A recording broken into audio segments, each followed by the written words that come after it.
Pakistan stock exchange में कारोबार का मिस्बत आगाज। 100 इंडेक्स में 151 पॉइंट्स का इजाफा हो गया। 100 इंडेक्स 76,134 की सतह पर पहुंच गया। ख्याल रहे कि कारोबारी हफ्ते के आखिरी रोज स्टॉक एक्सचेंज में रिकॉर्ड कायम हुआ। 100 इंडेक्स तारीख की बुलंद तरीन सतह पर पहुंच गया। कारोबार के दौरान 100 इंडेक्स 76,000 की नफसियाती हद अबूर कर गया, लेकिन दिन के इख्तिताम पर गिरावट के बाद 75,983 पॉइंट्स पर बंद हुआ, जो कि तारीख की बुलंद तरीन सतह है।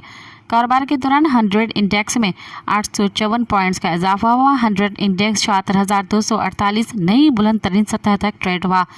23 अरब रुपए मालियत के 60 करोड़ शेयर्स का कारोबार हुआ था। मज़ीद ख़बरन ऐं तफ़सीलात लाइ विज़िट कयो असांजी वेबसाइट www.awamiNewsHD.com ऐं ॾिसंदा रहो अवामी न्यूज़ HD।